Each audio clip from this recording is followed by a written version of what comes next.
லால்குடியில் வாழுகின்ற அன்பு தாய் தமிழ் உறவுகள் உங்கள் அனைவருக்கும்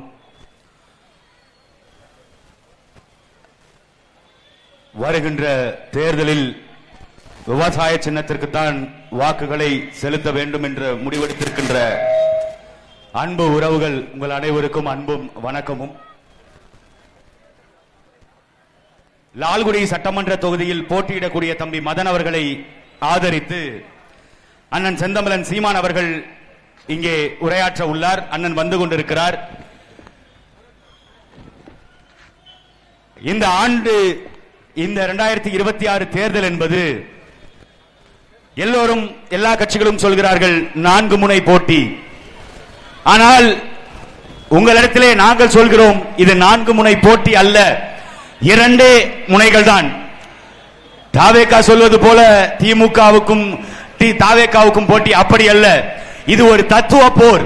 இந்த தத்துவ போர் என்பது 50 ஆண்டுகளுக்கு மேலாக இங்க ஆட்சி அதிகாரத்தில் இருந்த திராவிட சித்தாந்தம் இந்த மக்களை இலவசங்களுக்கு கையேந்த விட்டு பெண்களுக்கு இலவசம் கொடுக்கிறோம், இலவச பேருந்து கொடுக்கிறோம், 2000 ரூபாய் காசு கொடுக்கிறோம், 1000 ரூபாய் காசு கொடுக்கிறோம் என்று அவர்களை ஏமாற்றி ஆத்து மணலை கொள்ளையெடுத்து கனிம வளங்களை கொள்ளையெடுத்து மலையை திருடி வித்து மருத்துவத்தை கொடுக்காது, கல்வியை கொடுக்காது ஏமாற்றிய அந்த திராவிட சித்தாந்தம் ஒரு பக்கம் தூய தரமான குடிநீரையும் தரமான கல்வியையும் மருத்துவத்தையும் அனைவருக்கும் சமமாக கொடுக்க நினைக்கின்ற, ஆறுகளை பாதுகாக்கின்ற, காடுகளை பாதுகாக்கின்ற, கனிம வளங்களை பாதுகாக்க நினைக்கிற தமிழ் தேசிய பிள்ளைகள் நாங்கள் ஒரு பக்கம். இது 2 முனை போட்டி தான். குறுக்க எவன் வந்தாலும் அடிச்சு நொறுக்கிட்டு பிரபாகரன் பிள்ளைகள் மேல உச்சத்துல ஏறுறத எந்த கொம்பனாலையும் தடுக்க முடியாது, எந்த கொம்பனாலையும் தடுக்க முடியாது.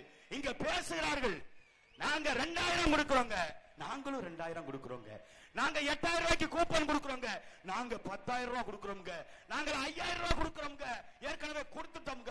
நாங்க ஆட்சிக்கு வந்தால் நாங்க உங்களுக்கு ஃப்ரிட்ஜ் கொடுக்கிறோங்க. ஐயா ஃப்ரிட்ஜ் கொடுப்பீங்க, 8000 ரூபாய்க்கு கூப்பன்ல இண்டக்ஷன் ஸ்டவ் வாங்கிக்க சொல்றீங்க, நீங்க டிவி வாங்கிக்க சொல்லிக்கிறீங்க, மிக்ஸி வாங்குறீங்க, கிரைண்டர் வாங்க சொல்றீங்க, எல்லாம் சரிங்க ஐயா. இதுக்கு மின்சாரம்னு ஒண்ணு வேணுமேங்க ஐயா.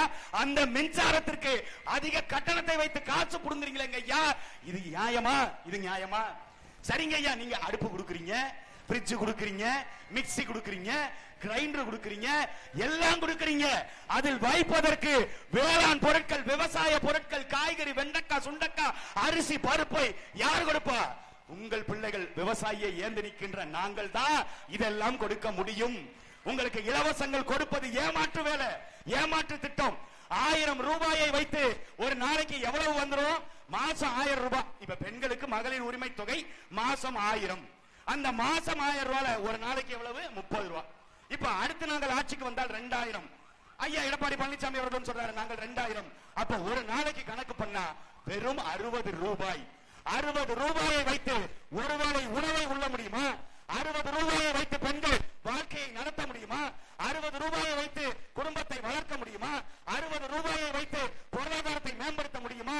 ஒரு நாளைக்கு ஒரு பெண்ணுக்கு 60 ரூபாய் போதும், மாதம் 2000 போதும்னா எடப்பாடி பழனிசாமியுடைய மனைவிக்கும் ஐயா முக ஸ்டாலினுடைய மனைவி துர்கா ஸ்டாலின் இருக்காங்கல்ல, 4000 ரூபாய் மாசம் நாங்கள் தர்றோங்க ஐயா. குடும்பத்தை நடத்தி காட்ட முடியுமா? உங்களால நடத்தி காட்ட முடியுமா?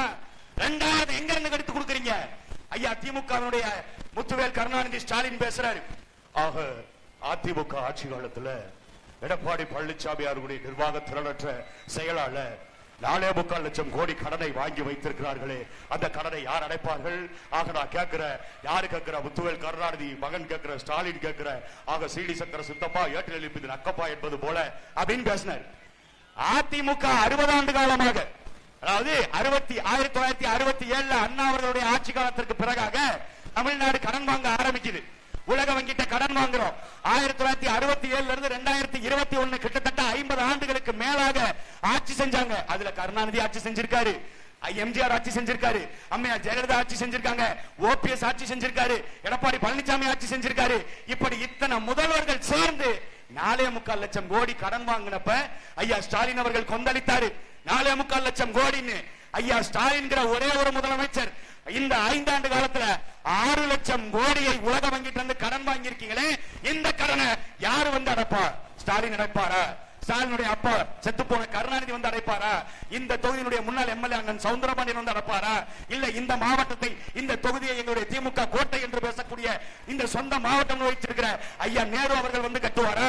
இல்ல இந்த கோட்டையை கைப்பற்ற வேண்டும் என்று துடிப்பில் இருக்கின்ற இளைஞர்களின் எழுச்சி நாயகனாக திமுக பார்க்கின்ற எங்க அண்ணன் அன்பில் மகேஷ் பொய்யாமலை வந்து கட்டுவாரா? இல்ல அவங்க அப்பா பொய்யாமலை வந்து கட்டுவாரா? யாரு கட்டுவா? 10 லட்சம் கோடி கடனை நிர்வாக திறன் இல்ல, இலவசங்கள் கொடுப்பதற்கு உலக வங்கிட்ட காசு வாங்குறாரு. ஒரே நாள்ல 5000 ரூபாய், 1,31,00,000 இல்லத்தரசிகளுக்கு ஒரே நாள்ல 5000 ரூபாய். மொத்த திட்டத்திற்கான பட்ஜெட் எவ்வளவு தெரியுமா? 6550 கோடி. 6550 கோடியை ஒரே நாள்ல தமிழ்நாடு அரசாங்கத்தால் பெண்களுக்கு கொடுக்க முடியும் அப்படின்னு இருந்தா, கொடுக்க முடிகிற திறன் இருந்தா, நீங்க எதுக்குங்க இங்க இருந்து துபாய்க்கு போனீங்க? துபாயில போய் 6000 கோடி முதலீட்டை ஈர்ப்பதற்கு அங்க போய் அரபிய தேசங்கள்ல காத்து கிடந்து 6000 கோடியில 12000 பேருக்கு வேலை கொடுக்கிறேன்னு பேசுற இந்த தமிழ்நாட்டுடைய முதலமைச்சர் நாங்க கேட்கிறோம், இந்த தாய்மார்கள்ட்ட, அம்மா உங்களுக்கு நான் 1000 ரூபாய் தர்றேன்னு சொன்னது உண்மைதான். ஆனால் அரசாங்கம் நிதி நெருக்கடியில இருக்கு. அதனால இந்த 1000 ரூபாய் காசை எடுத்து நாங்க என்ன பண்ண போறோம்? இங்க நாங்கள் ஒரு தொழிற்சாலையை அமைக்கிறோம். 6000 கோடி முதலீட்டுல நாங்கள் 6550 கோடி 3 மாசத்துக்கு 6550 கோடியை இவர்களால் சேமிக்க முடியும். அந்த காசை எடுத்து உன் வீட்டுல பிள்ளை படிச்சவன் இருப்பான்ல, அவனுக்கு நாங்க வேலை கொடுக்கிறோம். மாசம் 20,000 சம்பளம் வருமா? அதுல நீ 5000 10,000 வாங்கிக்க, தன்மானவா வாழ்வோடு வாழு.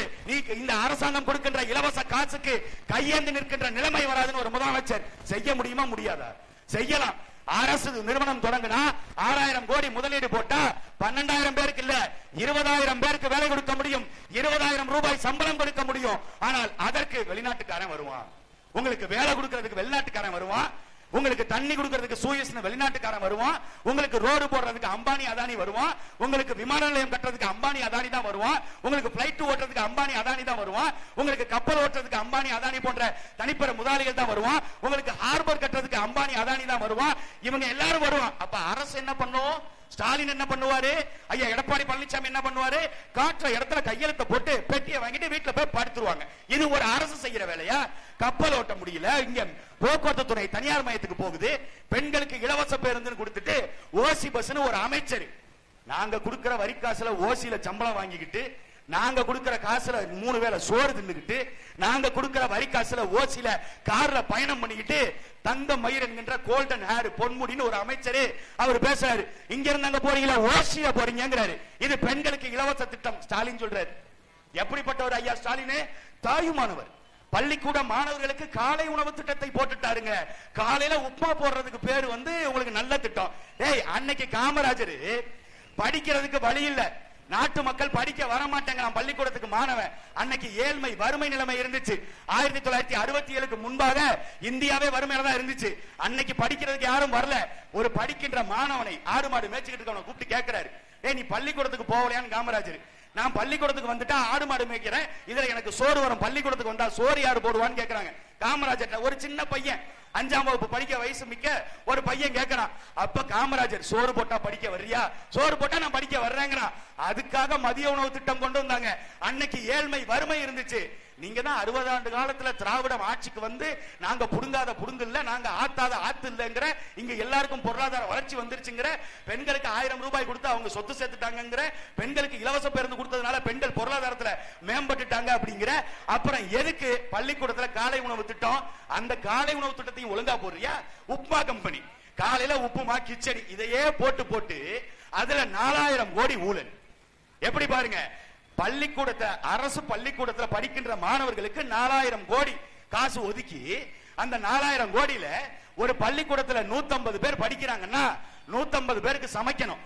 50 பேருக்கு சமைச்சிட்டு 100 பேர் காசு ஆட்டைய போட்டு, அந்த ஆட்டைய போட்ட காசு மட்டும் 4000 கோடி. பள்ளிக்கூட மாணவர்களுக்கு காலை உணவு திட்டத்தில் 4000 கோடினா, மதிய உணவு திட்டம் இருக்குது, சத்துணவு முட்டை வழங்குற திட்டம் இருக்குது, சைக்கிள் வழங்குற திட்டம் இருக்குது, அவங்களுக்கு யூனிஃபார்ம் வழங்குற திட்டம் இருக்குது, பை வழங்குற திட்டம் இருக்குது, புத்தகங்கள் வழங்குற திட்டம் இருக்குது. இப்படி பள்ளி கல்வித்துறையில மட்டும் எத்தனாயிரம் கோடிகளை இவர்கள் திருடி இருப்பாங்க. இலவச பேருந்து கொடுக்கறீங்க, அந்த போக்குவரத்து துறையில 1 லட்சம் கோடி நஷ்டம். அந்த 1 லட்சம் கோடி நஷ்டத்தை எதை கொண்டு ஈட்டுவீங்க? எதை கொண்டு சரி செய்வீங்க? மறுபடியும் நம்மள்ட்ட தான் டிக்கெட் விலை ஏற்றம்.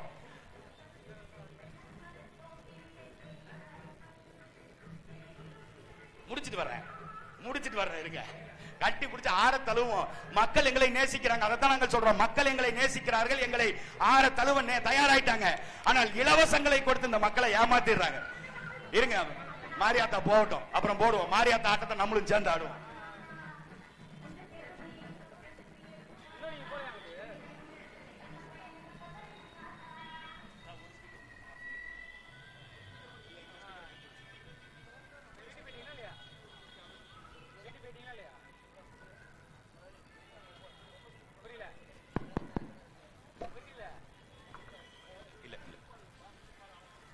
அப்போ 1,00,000 கோடி நஷ்டம் போக்குவரத்து துறையிலன்னா டிக்கெட் விலையேற்றம்.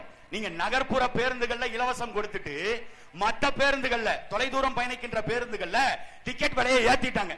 இதே ஐயா ஸ்டாலின் அவர்கள் சொன்னாரு, கொரோனா பாதிப்புனால மக்கள் எல்லாம் பாதிக்கப்பட்டிருக்காங்க, குடிநீர் வரியவோ சொத்து வரியவோ அல்லது பால் பொருட்கள் விளையவோ இந்த மாதிரி நாங்க எதையுமே நாங்க ஏத்த மாட்டோம் அப்படின்னு சொல்லி ஆட்சிக்கு வர்றதுக்கு முன்னாடி 505 தேர்தல் வாக்குறுதியில இதையும் கொடுத்திருந்தாங்க. இந்த திமுக கொடுத்திருந்துச்சு. ஆனால் ஆட்சிக்கு வந்தோடனே பால் விலை ஏற்றம், மின்சார கட்டண விலை ஏற்றம், சொத்து வரி ஏற்றம், எல்லா வரியும் ஏத்திட்டான். நமக்கு இலவசங்கள் கொடுப்பதால இந்த அரசுக்கு நஷ்டம் வருது. ஒரு பக்கம் 10 லட்சம் கோடி கடன், இதை தாண்டி வருமானம் மாசம் 2000 ரூபாய் நமக்கு கொடுக்கறாங்க, மாசம் 1000 ரூபாய் நமக்கு கொடுக்கறாங்க. ஆனால் வரியாக ஒவ்வொருத்தர்கிட்ட இருந்தோம், ஒவ்வொரு குடும்பத்திட்ட இருந்தோம் கிட்டத்தட்ட வருடத்திற்கு 40,000 இருந்து 50,000 மேல வரி எங்க போகுதுன்னு நீங்க நினைக்கிறீங்க? காலையில நம்ம வாங்கி பயன்படுத்துகின்ற பற்பசையில இருந்து சாயங்காலம் இரவுல படுக்கும் பொழுது நாம கொளுத்தி வைக்கின்ற கொசுவத்தி வரைக்கும் எல்லாத்துக்குமே நம்ம வரி செலுத்துறோம். இந்த வரியை வைத்து இந்த அரசாங்கங்கள் என்ன செய்யற? இலவசங்கள் கொடுக்கிறதா? இலவசங்கள் கொடுத்த நாட்டு மக்களுக்கு நலன் கொடுக்கிற அப்படின்னா எதுக்கு உனக்கு கடன் ஆகுது? நீ வருமானத்தை எங்க இருந்து ஈட்டுவ? 40,000 கோடி 50,000 கோடி டாஸ்மார்க் வருமானம். அந்த வருமானத்தை மட்டும் நம்பி ஒரு ஆட்சி நடக்கும்னா அந்த ஆட்சி ஒரு ஆட்சியா? கலெக்டர் போர்டு மீட்டிங் போட்டு பேசலாங்க. பள்ளிக்கூடத்துல மாணவர்களுக்கு என்ன பண்ணலாம், மாணவர்களுடைய கல்வி தரத்தை எப்படி மேம்படுத்தலாம், இதை நீங்க கலெக்டர் போர்டு மீட்டிங் போட்டு பேசலாம். மருத்துவமனையில மருத்துவத்தை தரத்தை எப்படி உயர்த்தலாம், எந்த மருந்தை நம்ம வெளிநாடுகள்ல இருந்து இறக்குமதி பண்ணலாம், எந்த மருந்துகள் இங்க நஞ்சாக இருக்குது, எதை சரி பண்ணலாம், இது நீங்க கலெக்டர் போர்டு மீட்டிங்ல உட்கார்ந்து பேசலாம். மக்களுக்கு குடிநீர் விநியோகம் இல்ல, குடிநீர் விநியோகத்தை எப்படி சரி செய்வது, அதுக்கு நீங்க கலெக்டர் போர்டு மீட்டிங் போட்டு பேசலாம். சாலை இல்ல போடுறதுக்கு பேசலாம், சாக்கடை கழிவுகள் வசதிகள் இல்ல, கால்வாய்கள் இல்ல, அதை கட்டலாம், இதை கலெக்டர் போர்டு மீட்டிங்ல பேசலாம். வடிவேலு கேட்கிற மாதிரி அக்காவை வச்சு பேக்கரி வாங்கின கதையெல்லாம் கலெக்டர் ஆபீஸ்ல பேசுவீங்க, கலெக்டர் போர்டு மீட்டிங்லங்கிற மாதிரி. டாஸ்மார்க் கடையில வியாபாரம் குறைஞ்சிருச்சு, கலெக்டரை கூப்பிட்டு ஏன்னு கேட்க சொல்ல அப்படின்னு இந்த ஆட்சி சொல்லுது. நாம நினைக்கிறோம் IAS IPS படிச்சிருக்காங்கன்னு, ஆனால் அவர்கள் கடைசியில எங்க போறாங்க? இந்த சாராய வியாபாரிகளுக்கு அடிமைகளாக போறாங்க. இவர்களுக்கு கணக்கு வழக்கு பார்க்கின்ற கணக்கு பிள்ளைகளாக இன்னைக்கு IAS அதிகாரிகள் IPS அதிகாரிகள் மாறி போய் நிக்கிறாங்க. இதற்காகவா அவர்கள் படிச்சுட்டு IAS கணக்குல வந்தாங்க? இதுக்காகவா IPS படிச்சு முடிச்சுட்டு வந்தாங்க? உங்களுக்கு டாஸ்மார்க் வரவு செலவு கணக்கு பார்க்கவா? இதே அறிஞர் அண்ணா அவர்கள், நீங்கள் சொல்லுகின்ற திமுகவை தோற்றுவித்த தலைவர் அவர்கள், அந்த அண்ணா அவர்கள் சொன்னாரு, டாஸ்மார்க் வியாபாரத்தை வைத்து அந்த காசை வைத்து தான் நாங்கள் ஆட்சி செலுத்த வேண்டும், அதிகாரம் செலுத்தணும்னா அப்படி ஒரு ஆட்சியே தேவையில்லை, துண்ட உதறி தோல்ல போட்டு போயிருவேன்னு அண்ணா அவர்கள் சொன்னார். ஆனால் அண்ணாவின் வழித்தோன்றல்கள், அண்ணா பெயரில் கட்சி வச்சிருக்கின்ற அவர்களும் சரி, அண்ணாவின் வழித்தோன்றா இருக்கிற திமுகவும் சரி, ரெண்டு பேரும் டாஸ்மார்க் வருமானத்தை நம்பிதான் இருக்காங்க.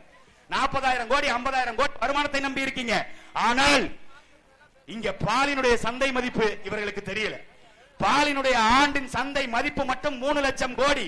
அரசுக்கு 3 லட்சம் கோடி வருவாயை ஈட்டி தரக்கூடிய பால் விற்பனையை இந்த அரசு ஏன் செய்யக்கூடாது? நாங்க சொல்றோம், ஆடு மாடு மேய்த்தல் அரசு பணி. ஆடு மாடு மேய்த்தல் அரசு பண்ணினா இவன் நினைச்சுக்கிட்டு இருக்கான், கையில குச்சியை கொடுத்து ஒரு தூக்குவாளியை கொடுத்து சோத்தை கட்டி கொடுத்து நீ போய் எங்க மாடு மேயி, நீ போய் ஆடு மேயி அப்படி சொல்றான். அப்படி இவன் கற்பிக்கிறான். ஆனால் அப்படி இல்ல. ஆடு மாடு மேய்த்தல்னா ஆஸ்திரேலியா போய் பாரு, இன்னைக்கு உள்ளங்கையில உலகமே இருக்குது. ஆஸ்திரேலியா எப்படி மாடு மேய்க்கிறான், சிங்கப்பூர்ல எப்படி மாடு மேய்க்கிறான், எப்படி இயற்கை வேளாண் பண்ணைகளை உருவாக்கி இருக்கிறான், அதை பாரு. இங்க இருந்து போனாங்க இந்த நாட்டுல, இந்த சென்னையினுடைய மேயர் பிரியா இருக்காங்கல்ல, வெளிநாட்டுக்கு போனாங்க, அங்க குப்பைகளை எப்படி பதப்படுத்துறாங்கன்னு பார்க்க போனாங்க. அந்த நாட்டிலே போய் பாருங்க. நீங்கள் போன சுவிட்சர்லாந்து நாட்டிலே போய் பாருங்க, ஆடு மாடு மேய்த்தலையும் விவசாயத்தையும் எப்படி படிக்கிறான், எப்படி அவன் செய்யறான் அப்படின்னு பாரு. ஹெலிகாப்டர்ல உட்கார்ந்து மாடு மேய்ச்சிட்டு இருக்காண்டா பைத்தியங்களா? அது தெரியாம இங்க மாடு மேய்க்க சொல்லிட்டாரு சீமானு, ஆடு மேய்க்க சொல்லிட்டாரு. 3 லட்சம் கோடி வருதுடா. டேய், அடுத்தவன் குடலை காலி பண்ணி அடுத்தவன் தாலி அறுத்து இங்க இருக்கிற இளம் பெண்களுடைய தாலியை அறுத்து அந்த டாஸ்மார்க் கடையில வர்ற வருமானத்தை வச்சு நீ பொழைக்கிறதுக்கு பதிலா பிச்சை எடுத்து பொழைக்கலாம்டா. பிச்சை எடுத்து பொழைக்கலாம், அது கூட அவமானம் இல்ல. அடுத்தவன் தாலி எடுத்து பொழைக்கிறல்ல, இதுதான்டா மானக்கேடு, வெக்கக்கேடு, ஈனங்கட்ட, துப்பு கட்ட, நாதாரி பயில. அந்த காசு வேணுமா உனக்கு? 40,000 கோடி. தமிழ்நாட்டில் இன்னைக்கு இளைஞர்கள் மொத்தமா மதுக்கு அடிமையாயிட்டா. கஞ்சா புழக்கம் அதிகமாயிருச்சு. மா சுப்பிரமணியன் என்கிற அமைச்சர் அவர்கிட்ட கேட்கிறாங்க பத்திரிகையாளர், தமிழ்நாடு முழுக்க குற்ற சம்பவங்கள் அதிகமாயிருச்சு, கஞ்சா புழக்கம் அதிகமாயிருச்சு, யாரு சொன்னான்? தமிழ்நாட்டில் கஞ்சா ஜீரோ அப்படிங்கிறாங்க. ஐயா நாங்க பத்திரிகை ஆதாரங்களை எடுத்து காட்டவா? தூத்துக்குடியில கடல் ஓரத்துல 40 கிலோ கஞ்சா, ராணிப்பேட்டை மாவட்டத்தில் 30 கிலோ கஞ்சா, இந்த பக்கம் வேதாரண்யம் பக்கத்துல 60 கிலோ கஞ்சா, இப்படி தமிழ்நாடு முழுக்க கஞ்சா பறிமுதல் செய்யப்பட்டதாக செய்தித்தாள்ல வருது. அப்ப செய்தித்தாள்ல கடத்துறதெல்லாம் யாரு? அதுல வர்ற செய்தி எல்லாம் யாருது? அது உண்மையா பொய்யா? கஞ்சா இங்க தமிழ்நாட்டில் இல்லைன்னு சொல்ற மா சுப்பிரமணியன் அவர்களுக்கும் அந்த ஆட்சியை நடத்தக்கூடிய திராவிட முன்னேற்ற கழகத்திற்கும் நாங்கள் சவால் விடுறோம். அவருக்கு கிடைக்கல போல பாருங்க, அவருக்கு கிடைக்கல போல இருக்கு. ஆனா இங்க நாட்டு மக்களுக்கு கொடுக்கிறான். அப்ப எப்படிப்பட்ட ஆட்சியை கொடுக்கிறாங்க? மெத்தப்பட்ட மைன்னு உயர்தர போத. திமுக தீய சக்தி தாங்க, அதை தாங்க சொல்லிக்கிட்டு இருக்கேன். திமுக தீய சக்தி, திராவிடமே தீயது, அதுதான் கொடியது, அதான் சொல்லிக்கிட்டு இருக்கேன். பேசி முடிச்சிட்டு வரேன் இருந்தேன். கருணாநிதி உள்ள போயிட்டார் போல இருக்கு. சரி, அப்ப கஞ்சா வியாபாரத்தை இவர்களால் கட்டுப்படுத்த முடியல. தமிழ்நாட்டில் சட்டம் ஒழுங்கு சீர்கேடு. ஐயா ஸ்டாலின் பேசுறாரு, தமிழ்நாட்டில் சட்டம் ஒழுங்கு நல்லா இருக்கு, தமிழ்நாட்டை வேடுபற்றே தலைகுலிய வைப்பதற்காக திட்டமிட்டு சில விசமிகள் இந்த விச கருத்துக்களை பரப்புகிறார்கள், தமிழ்நாட்டில் பெண்கள் பாதுகாப்பாக இருக்கிறாங்க அப்படின்னு ஐயா ஸ்டாலின் மேல போட்டு பேசிட்டு இருக்காரு. அது தமிழ்நாட்டில் இருக்க பெண்கள் எல்லாம் என்னை பார்த்து அப்பா அப்பான்னு கூப்பிடுறாங்க, எனக்கு அப்படியே ஒரே பூரிப்பா இருக்குது, நான் அப்படியே சிலாகிச்சுட்டேன் அப்படின்னு பேசிட்டு இருக்காரு. ஐயா சிலாகிச்சிட்டீங்களாங்க? ஐயா இங்க வாங்க. ஐயா அண்ணா யூனிவர்சிட்டி இருக்கு இல்லைங்க, சென்னையில அண்ணா யூனிவர்சிட்டி, அங்க படிக்க போன பிள்ளைய உங்க கட்சிக்காரங்க ஞானசேகரன் திமுக கட்சிக்காரங்க உங்க மா சுப்பிரமணியன் போய் பிரியாணி கடையெல்லாம் திறந்து வச்சுட்டு வந்தாரு. அந்த நாதாரி பையன் என்ன பண்ணிட்டா, அந்த பெண்ணை பாலியல் தொந்தரவுக்கு உள்ளாக்கிட்டாங்க. பெண்கள் பாதுகாப்பா உங்களை பார்த்து அப்பான்னு கூப்பிடுறாங்க, வா இவான்னு கூப்பிடணும், நம்ம கேட்கணும்ல. இப்ப 2-3 வாரத்துக்கு முன்னாடி தூத்துக்குடி மாவட்டத்துல 12ஆம் வகுப்பு மாணவி பாலியல் வன்புணர்வு பண்ணி கொலை செய்யப்பட்டுட்டா. அதை கொலை செஞ்சவன் யாருன்னு பார்த்தா, ஏற்கனவே 60 வயசு கிழவிய ரேப் பண்ணவனா. 60 வயசு கிழவிய ரேப் பண்ணவன் எப்படா ஜெயில இல்லாம வெளியே வந்தான்? அவனுக்கு ஆயுள் தண்டனை விதிக்கப்பட்டிருக்கு, ஆனா அவன் பெயில்ல வெளியே வந்திருக்கான். அப்ப எவ்வளவு கேடுகட்ட ஒரு ஆட்சியை நீ கொடுத்துக்கிட்டு இருக்க. ஏற்கனவே அவன் சரித்திர குற்றவாளின்னு தெரியுது. 65 வயசு கிழவி அவன் கற்பழிச்சிருக்கான், 6 வயசு பிள்ளைங்க கற்பழிக்கிறான். ஆனா வெக்கமே இல்லாம ஐயா ஸ்டாலின் பேசுறாரு, எந்த தப்பு நடந்தாலும் நான் இரும்பு கரம் கொண்டு அடக்குவேன். அந்த இரும்பு கரத்தை எங்க பழைய ஈயம்பித்தால பேரிச்சம்பளத்துக்கு போட்டு எதுவும் வாங்கி தின்னுட்டீங்களா? அந்த இரும்பு கரம் எப்பதான் வெளியில வரும்? இன்னைக்கு ஸ்டாலின் சொல்றாரு, நாங்க மறுபடியும் ஆட்சிக்கு வந்தீங்கன்னா பெண்கள் மீது கை வைப்பவர்களை தூக்கு தண்டனை கொடுத்துருவோம். அதத்தாயா நாங்க 15 வருஷமா சொல்றோம். எங்க அண்ணன் சீமான் அதைத்தான் சொல்றாரு. என்ன சொல்றாரு தெரியுமா? என் விட்டு பிள்ளை மேல ஒருத்தன் கைய வச்சுட்டான், என் புள்ள செத்து போச்சு, புதைக்காத நிறுத்து, எவன்டா கை வச்சவன் அவனை போட்டு தள்ளுறான், அவனை புதடா, அப்புறம் என் பிள்ளை எடுத்து புதடா. எங்க அண்ணன் 15 வருஷமா சொல்றாரு. அத இப்ப சொல்றாரு ஐயா, ஸ்டாப்டா சொல்றாராம், பெண் பிள்ளைகள் மீது கை வைத்தால் நாங்கள் தூக்கு தண்டனை பெற்றுக் கொடுப்போம். பெற்றுக் கொடுங்க, ஞானசேகரனுக்கு பெற்றுக் கொடுங்க ஐயா. முதல்ல உன் கட்சிக்காரங்கயா, நீ முதல்ல அவனுக்கு பெற்றுக் கொடு. அப்ப நீ நியாயவான் யோக்கிய, உன்னை நாங்க நம்புறதுக்கு தயாரா இருக்கோம். செய்வியா? இதே அதிமுக ஆட்சியில பொள்ளாச்சியில, அது ஐயா ஸ்டாலின் பேசுறாரு, அதிமுக ஆட்சியில பொள்ளாச்சியில பாலியல் பலகாரம் பண்ணாங்களே, இதெல்லாம் எங்களுக்கு தெரியாதா? அங்க வேலுமணியுடைய சொந்தக்காரர் தானே இப்படி எல்லாம் பிரச்சனை பண்றாரு. பலகாரம் சொன்னு நினைக்காதீங்க, நான் சொல்லல, ஸ்டாலினே பலகாரம் தான் சொன்னாரு, பலாத்காரம் சொல்ல தெரியல. பலாத்காரத்துக்கும் பலகாரத்துக்கும் வித்தியாசம் தெரியாதவரை முதலமைச்சரா உட்கார வச்சுட்டு தமிழ்நாட்டுக்கு விடிவு பிறந்துருங்க, ஸ்டாலின் தொடரட்டும், தமிழ்நாடு வெல்லட்டும். பாட்டு வெங்காயம், பாட்டுக்கு மட்டும் குறைச்சலே இல்ல. வர்றவன் போறவன் அதுல முக்கியமா ஒண்ணு இருக்குது, நான் சொல்றேன். ஸ்டாலின் அழியறதுக்கு நான் இன்னொன்னு சொல்றேன். அந்த பாட்டு சொல்ற ஸ்டாலின் தொடரட்டும், தமிழ்நாடு வெல்லட்டும். ஐயா அது அப்படி இல்லைங்கய்யா. ஸ்டாலின் தொடரட்டும், தமிழ்நாடு தாலியா இருக்கட்டும், ஸ்டாலின் தொடரட்டும், டாஸ்மாக் வியாபாரம் பெருகட்டும், ஸ்டாலின் தொடரட்டும், ஆத்து மணலை திருடட்டும், ஸ்டாலின் தொடரட்டும், மலையை உடைச்சு விற்கட்டும்.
வணக்கம் வணக்கம் வணக்கம்.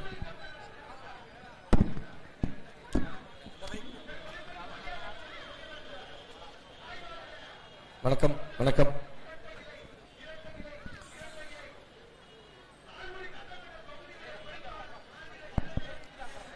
அப்போ இவர்களுக்கு வாக்களித்தால் என்ன தொடரும்? டாஸ்மார்க் வியாபாரங்கள் தொடரும், ஆற்று மணல் கொள்ளைகள் தொடரும், கனிமவள கொள்ளைகள் தொடரும். இப்படித்தான் தொடருமே ஒழிய ஒரு மாற்று என்ற ஒன்றுக்கு வரவே வராது. இன்னைக்கு அடுத்த தலைமுறை பிள்ளைகள் வாழ்வதற்கு வழி இருக்கிறதா? அடுத்த தலைமுறை பிள்ளைகளுக்கு படிப்பதற்கு கல்வி இருக்கிறதா? அடுத்த தலைமுறை பிள்ளைகள் பார்ப்பதற்கு மருத்துவம் இருக்கிறதா? வாழ்வதற்கு குடிப்பதற்கு தூய குடிநீர் இருக்கிறதா? சுவாசிப்பதற்கு தூய காற்று இருக்கிறதா? எதுவும் இல்ல.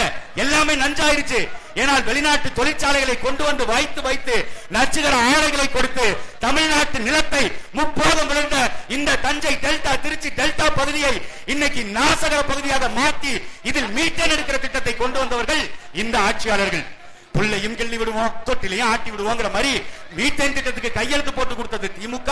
அதை பாதுகாக்கப்பட்ட வேளாண் மண்டலமாக கையெழுத்து போட்டது அதிமுக. ஆனால் இருவரையும் மன்னிப்பு கேட்க வைத்து கையெழுத்து போட வைத்தது நாம் தமிழர் என்கின்ற எங்கள் கட்சி தான். அண்ணன் சீமான் அவர்கள் தான். மீத்தேன் எடுப்பேன்னு என்னை தாண்டி நீ எர்றான்னு போய் நின்னு இன்று வரை மீத்தேன் எடுக்க முடியல. பரந்தூர்ல விமான நிலையம் கட்டுவேன் 2 பேரும் சொன்னாங்க. பாஜகவும் சொல்லுச்சு, திமுகவும் சொல்லுச்சு, பரந்தூர்ல விமான நிலையம் நாங்கள் கட்டுவோம். அண்ணன் சீமான் அவர்கள் சொன்னாரு, நான் பிரபாகரனுடைய மகன் இந்த களத்தில் நிற்கிற வரை உன்னை கட்ட முடியாது. ஆட்சியம் முடிஞ்சிருச்சு, திமுக ஆட்சியம் முடிஞ்சு போச்சு, கட்ட முடியல. இப்படி எல்லா இடங்களின் தொடர்ச்சியாக 15 ஆண்டு கால போராட்ட களம். இந்த போராட்ட களத்தில் நிற்காத இவர்கள் நம் சாவுக்கு வராதவர்கள், நம் கண்ணீரை துடைக்காதவர்கள், நம்முடைய இளமையில் இருக்கும் பொழுது நம்மை கை தூக்கி விடாத இவர்கள் அடுத்த ஆட்சிக்கு வந்தால் மாற்றம் வரும் என்று எப்படி நம்புறீங்க? இலவசங்கள் வளர்ச்சி திட்டங்கள் இல்லை, தாய்மார்கள் நிறைந்திருக்கிறீங்க. 2000 ரூபாயை கொடுத்து விட்டு இவர்கள் நாட்டை விற்கின்ற எல்லா காசையும் அவர்கள் இடத்தில் வைத்திருக்கிறார்கள். எல்லா துறையும் தனியாரிடம் போகுது. எல்லா துறையும் தனியாருக்கு போச்சுன்னா என்ன நடக்கும்? இனி ஆட்சி அதிகாரத்தை நாம் தீர்மானிக்க முடியாது, தனியார் முதலாளிகள் தான் தீர்மானிப்பார்கள். அந்த நிலைக்கு போக வேண்டும் இருப்பதற்கு நீங்கள் இந்த முறை மாற்றி வாக்களிச்சுதான் ஆகணும். இல்லைங்க, நான் ஆண்டாண்டு காலமா இவர்களுக்கு தான் ஓட்டு போட்டேன், நான் ஆண்டாண்டு காலமா இவர்களுக்கு தான் ஓட்டு போட்டேன், ஒன்னு ரெட்டலைக்கு தான் போடுவேன், இல்ல சூரியனுக்கு தான் போடுவேன்னா உங்க பிள்ளைகளை தூக்கி சுடுகாட்டுல போட்டு நீங்க தாராளமா யாருக்கு வேணாலும் ஓட்ட போட்டு போங்கய்யா. நாங்க பேச போறது இல்ல. ஆனால் நாங்க வேற வழி இல்ல. நாங்கள் என்ன பண்ணி தொலைது? உங்களோட பிறந்து தொலைச்சிட்டோமே, எங்களால உங்களை விட்டுட்டு போக முடியல. அதனால தான் நீங்கள் எத்தனை முறை தோற்கடித்தாலும், எத்தனை முறை நிராகரித்தாலும், எத்தனை முறை நீங்கள் எங்களை வேண்டாம் என்று தள்ளினாலும் உங்களோடு உறுதியாக களத்தில் நிற்கிறோம். ஏன்னா நாங்கள் உங்க இனத்தோட பிறந்திருக்கிறோம். மற்றவர்களுக்கும் இந்த இனத்திற்கும் சம்பந்தம் இல்லை. நீங்க கேட்கலாம், ஐயா எடப்பாடி பழனிசாமி தமிழர் தானே? தமிழர் தான். ஆனால் அதிமுக என்கின்ற கட்சியை இன்னைக்கு ஒட்டுமொத்தமாக பாஜகவிடம் அடமானம் வைக்கப்பட்டுருச்சு. திமுக ஐயா ஸ்டாலின் அவர்கள், அவர் உங்களுக்கு தெரியும், நான் சொல்லி தெரிய வேண்டியதில்லை, அவருக்கும் தமிழ்நாட்டுக்கும் சம்பந்தம் இல்ல. ஒருவேளை அவருக்கும் தமிழ்நாட்டுக்கும் சம்பந்தம் இருக்குது, ஐயா கலைஞருக்கும் தமிழ்நாட்டுக்கும் சம்பந்தம் இருக்கு அப்படின்னா 500 அகநானூறு 10 பரிபாடல் இத்தனை இருக்குதுல்ல எங்களுடைய இலக்கியங்கள், அதுல ஏதாவது ஒண்ணு பேரை மட்டும் நான் முழுசா அகநானூறு சொல்ல தெரியல, சொல்லல, புறநானூறு சொல்லல, 10 சொல்ல சொல்லல. 10 எழுதி பார்க்காம படிச்சிட மட்டும் ஐயா ஸ்டாலின் சொல்லுங்க. 10 சொல்ல சொன்னா 10 ரூபாய் துட்டு அப்படின்னு படிப்பாரு. 10 ரூபாய் துட்டுக்கு போயிருவாரு. பாட்டுக்கு மேல 10 ரூபாய் காசு வாங்கி பழக்கப்பட்டு எதில் பொருளாதாரம் இருக்கு? ஆடு மாடு வளர்த்தால் அவமானம், விவசாயம் பண்ண அவமானம். அது அவமானத்தினுடைய சின்னங்களாக இவர்கள் முயற்சிக்க விரும்புகிறார்கள். நீங்க செல்போன் தயாரிக்கலாம், கார் தயாரிக்கலாம், செல்போன் உதிரி பயன்கள் தயாரிக்கலாம், அதுல வருமானம் வரணும், அதுல வேலை வாய்ப்பு இருக்கு. ஆனால் 3 வேளை நாம் உயிர் வாழ்வதற்கு உணவு தேவை. அந்த உணவை கொடுக்கின்ற விவசாயிகளை செய்யக்கூடாது, அது அவமானம் என்று சொல்கிறார்கள் என்றால் அவர்களுடைய சிந்தனைகள் தான் அழுக்கு உள்ளது. அந்த அழுக்கை அப்புறப்படுத்துவதற்கு விவசாயத்தை முன்னெடுத்துகின்ற விவசாயத்தை சின்னதாக வைத்திருக்கின்றனர். விவசாயத்தை சின்னமாக ஏந்தி வருகின்ற நாம் தமிழர் பிள்ளைகளுக்கு நீங்கள் வாக்களிக்க வேண்டும். நீங்கள் இந்த வரலாற்று கடமையிலிருந்து பின்தங்கி விடாதீர்கள். வருவார்கள், ஆடு கொடுக்கிறேன், மாடு கொடுக்கிறேன், அந்த இலவசம் கொடுக்கிறேன், இந்த இலவசம் கொடுக்கிறேன், பால் அடிச்சு சத்தியம் பண்றேன் எல்லாம் சொல்வார்கள். இதுவரை உங்களோட நின்றிருக்கிறார்களா? இதுவரை உங்களோட உடன் இருந்திருக்கிறார்களா? இல்லை. எப்போதும் உடன் இருக்கிறார்கள். அடுத்த 5 ஆண்டு காலத்தில் மட்டும் எப்படி நிற்பார்கள்? இதுக்கு மாற்றாக இன்னொருத்தர் வர்றேன், அவங்க 2000 கொடுக்குறாங்களா, நான் 2500 தர்றேன் அப்படின்னு ஒருத்தர் புதுசா வர்றாரு. அந்த 2500 எங்கிருந்து நீங்க எடுத்து கொடுப்பீங்க? ஏற்கனவே